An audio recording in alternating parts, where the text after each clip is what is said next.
नमस्कार छात्रों, मैं दामोदर शर्मा जो कि आपके लिए नियमित रूप से शिक्षण सामग्री प्रेषित करता रहता हूं। उसी श्रृंखला में आज का जो हमारा प्रकरण रहेगा वह रहेगा कक्षा 11वीं की जो हिंदी अनिवार्य की पुस्तक चलती है आरोह। उस आरोह का पाठ नमक का दारोगा और जिसके लेखक है मुंशी प्रेमचंद। तो देखिए बच्चों, पिछले भागों में हमने मुंशी प्रेमचंद के जीवन के बारे में बहुत कुछ जाना और समझा और उनका संक्षिप्त परिचय जानने के पश्चात उनकी कहानी पर अगर गौर करें तो उन कहानी में जो अब तक पढ़ा हमने उसमें पढ़ा कि जो मुंशी बंशीधर है वह अपने पिता के द्वारा प्रेरित करने के पश्चात नौकरी की तलाश में गए और सौभाग्य से उनको एक अच्छा पद भी प्राप्त हो गया। अच्छा पद प्राप्त हो गया, कौन सा पद? नमक का दारोगा। तो नमक विभाग का जो दारोगा पद है वह उनको प्राप्त हो गया और बड़ी ही निष्ठा और समर्पण और ईमानदारी से वो कार्य कर रहे थे, इसलिए ऊपर के जो अफसर थे, उनके अधिकारी थे, वो सब उनसे प्रसन्न थे और वह पूरी मुस्तैदी से काम कर रहे थे। एक दिन एकाएक जब वो रात के समय उन्होंने एक अजीब सी आवाज सुनी गाड़ियों के चलने की, तो उनको कुछ संदेह हुआ। संदेह होने के पश्चात वह अपनी बंदूक लेकर के और पूर्ण तैयारी के साथ उन गाड़ियों के पास पहुंचे। गाड़ियों को रोकने के लिए कहा, गाड़ियां रुकी और गाड़ियां रुकने के पश्चात उन्होंने प्रश्न किया, गाड़ी किसकी है?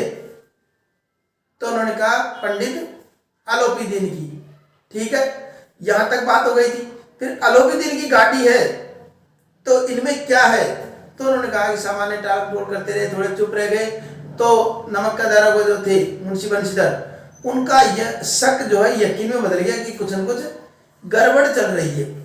तो उन्होंने कुछ बोरे टटोले तो उसमें नमक के ढेले देखे। उसने नमक के ढेले देखते ही उन्होंने कहा कि ये किनकी गाड़ियां हैं? तो नाम पता लगा कि पंडित आलोपी दीन की गाड़ियां हैं और पंडित आलोपी दीन को उन्होंने कहा कि तुरंत बुलाइए। दौड़े दौड़े उनके जो साथी थे काम करने वाले, वह पंडित आलोपी दीन के पास गए और उनसे कहा कि सर साहब ऐसी ऐसी बातें हो गई है। तो वो निश्चिंत होकर बैठे रहे जैसे उनके कोई फर्क ही नहीं पड़ा हो, क्योंकि उनको लक्ष्मी पर अखंड विश्वास था कि जो भी कुछ बातें होगी, छोटी मोटी बातें धन दे करके सुलझा देंगे। तो ऐसे सोच करके वो निश्चिंत होकर के उनके पास पहुंचे और उनसे कहा कि साहब गलती हो गई, हम यहाँ से गुजर रहे और आपको भेंट किए बिना पहले हमको आपसे मुलाकात करनी चाहिए। कहने का तात्पर्य है कि पहले आपसे मुलाकात करते, कुछ लेन देन की बातें होती, इस तरह की बातें हो रही है, अब गाड़ियां जाने दो। लेकिन पंडित आलोपी दीन अपनी बात पर अड़े रहे। उन्होंने कहा नहीं, मैं इस पंडित आलोपी दीन क्या, पंडित बंशीधर, वह अपनी बात पर अड़े रहे कि नहीं, मैं गाड़ियां नहीं जाने दूंगा। और पंडित आलोपी दीन ने कई प्रकार की रिश्वत की पेशकश की।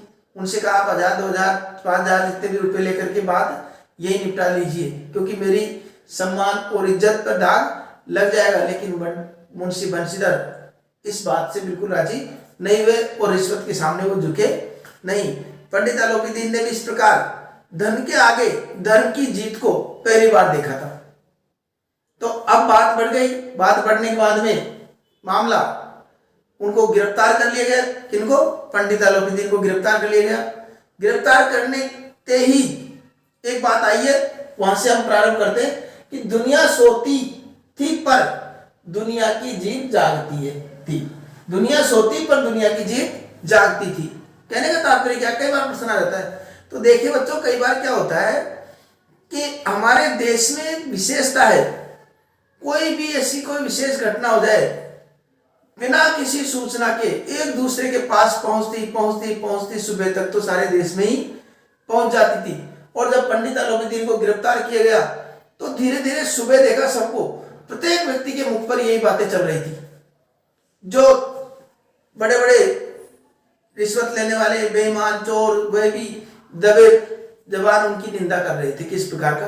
क्योंकि वास्तव में होता क्या है कि हमारे समाज की यह विशेषता है कि जो चोरी करता है वो दोषी नहीं है, चोरी करने पर दोषी नहीं है, चोरी करते हुए पकड़े जाने पर दोषी माना जाता है उसको।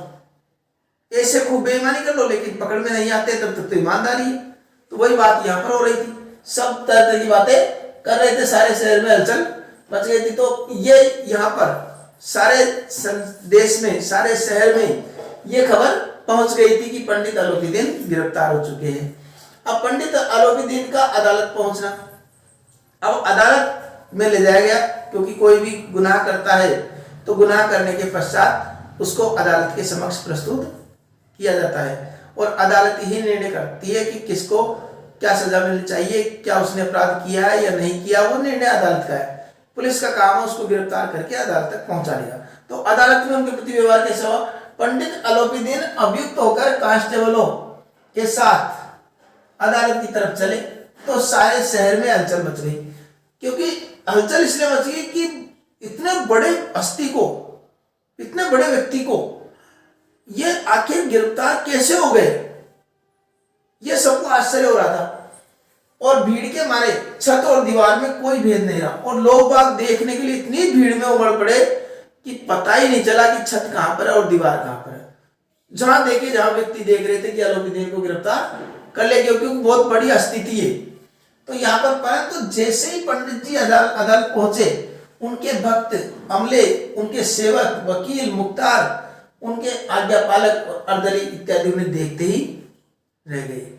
वहां पर कोर्ट में भी जाने के बाद, अदालत में भी जाने के बाद सब तरह के व्यक्ति उनके ही थे और वो बड़े देखते ही रह गए कि क्या चल रहा है। सब बड़े आश्चर्य कर रहे थे कि आखिर ये यहां तक कैसे पहुंचे। और चारों तरफ उन्हें देखते ही चारों तरफ दौड़ने लगे उनकी सेवा के लिए। कोई पूछताछ, कोई हम किस प्रकार उनकी मदद कर सकते हैं, इस प्रकार के भाव लेकर के सब उनके आगे पीछे दौड़ते हुए नजर आए। न्याय के मैदान में धर्म और धन में युद्ध ठन गया। अब न्याय के मैदान में युद्ध किसका चल रहा था? धर्म और धन का। धर्म पर कौन केंद्रित था?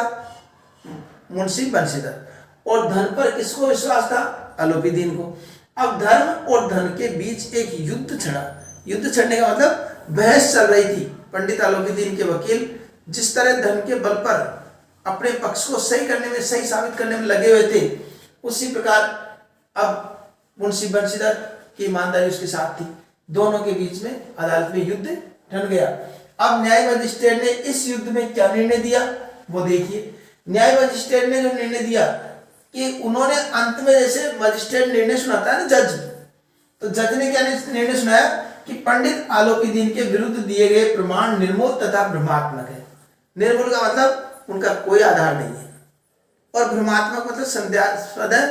ऐसा कंफर्म नहीं कह सकते कि नमक की गाड़ियां इनकी थी। ये भ्रम उत्पन्न, जब तक यकीन नहीं हो जाता, सबूत पक्के नहीं हो, तब तक किसी को दोषी नहीं ठहराया जा सकता। इसलिए भ्रमात्मक सबूत है। इतने बड़े आदमी थोड़े से लाभ के लिए, बात हो रही है, हो गई कि कितनी बड़ी ख्याति प्राप्त है आलोपीदीन, खूब पैसे वाले, इतने आराम शराब पैसे, और वह व्यक्ति थोड़े से लाभ के लिए बेईमानी करेंगे, ऐसा दुस्साहस करेंगे, ये थोड़ा समझ से बाहर है।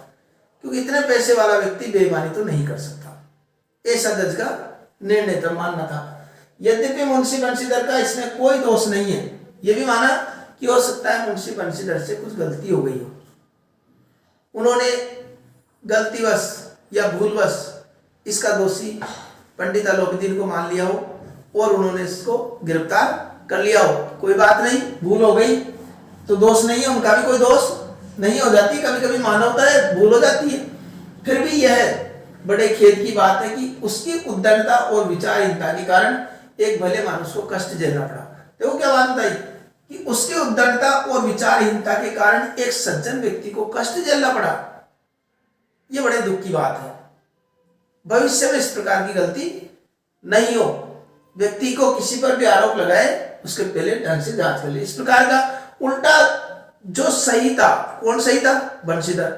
उस बंशीधर पर ही आरोप लगा दिया गया कि आपको पहचानने में गलती हो गई है, भविष्य में इस प्रकार गलती नहीं करे, भविष्य में उसे होशियार रहना चाहिए। इस तरह की वार्निंग देकर के उसको छोड़ दिया गया। ठीक है, अब मामला यहीं थोड़ी रुकने वाला था, मामला यहीं रुकने वाला नहीं था। निर्णय के बाद की प्रतिक्रिया देखो। पंडित आलोपीदीन के जो साथी थे, उनका सहयोग करने वाले थे, वो अकड़ के जा रहे थे, तरह तरह की प्रतिक्रियाएं व्यक्त हो रही थी। कोई क्या कह रहा था, कोई क्या कह रहा था, समाज में होता ही बात, उस तरह की प्रतिक्रिया वहां भी देखने को मिल रही थी। और थोड़ा पंडित आलोकीदीन को भी थोड़ा गर्व महसूस करते हुए आगे जा रहे थे कि उसने विजय प्राप्त कर ली।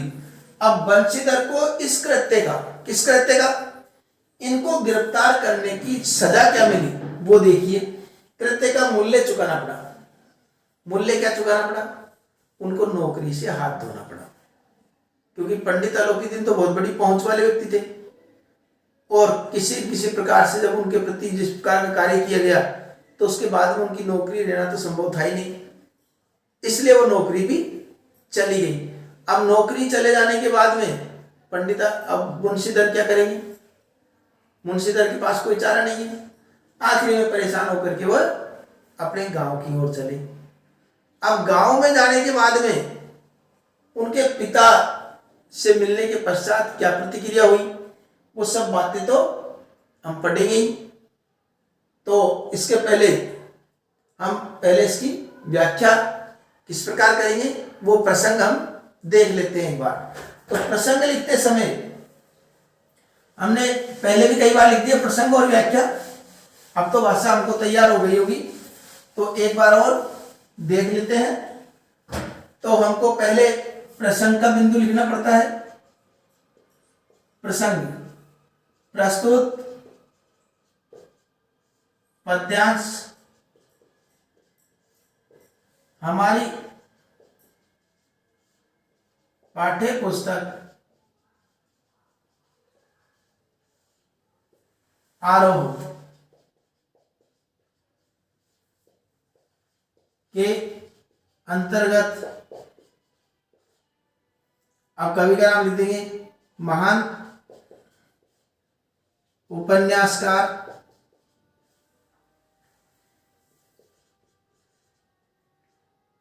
मुंशी प्रेमचंद द्वारा रचित कहानी, कौन सी है? नमक का दारोगा शीर्षक से अवतरित है। अब जैसे ये याद है, यही बात आ जाए तो इसका जो हमको लिखना है कि इसमें पंडित आलोकीदीन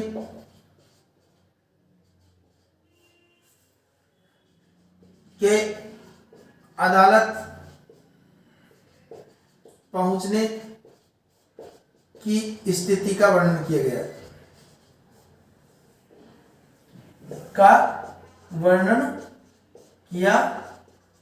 है, इस प्रकार ये प्रसंग हो गया। प्रसंग के पश्चात व्याख्या विस्तार से लिखनी है, अभी बताया इस प्रकार। विशेष के अंतर्गत भाषा सरल, सुबोध व बोधगम्य है। अब इसके पश्चात यहां पर हमको जो लिखने हैं संधि, समास और इस प्रकार के कोई शब्द है मान लो व्याकरण की दृष्टि से, तो उनका प्रयोग कर देंगे हम। तो यहां पर उपसर्ग, प्रत्यय युक्त शब्दावली का प्रयोग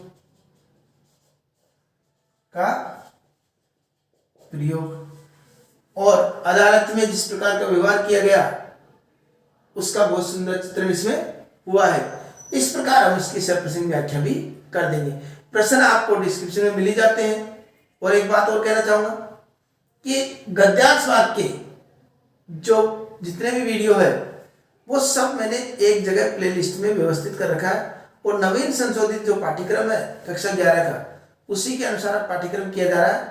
तो वह नवीन संशोधित पाठ्यक्रम के अनुसार जो 11वीं कक्षा है उसका गद्यांश वाक्य की जो प्लेलिस्ट है उसको आप जाकर देखिए। वैसे आपकी सुविधा के लिए मैं ऊपर आई बटन में आपको उसका लिंक मिल जाएगा, वहां जाकर के भी आप देख सकते हैं पिछले वीडियो को। ठीक है, तो आशा करता हूं आपके ये भाग भली प्रकार समझ में आ गया होगा। मिलते हैं अगले भाग में। तब तक के लिए धन्यवाद।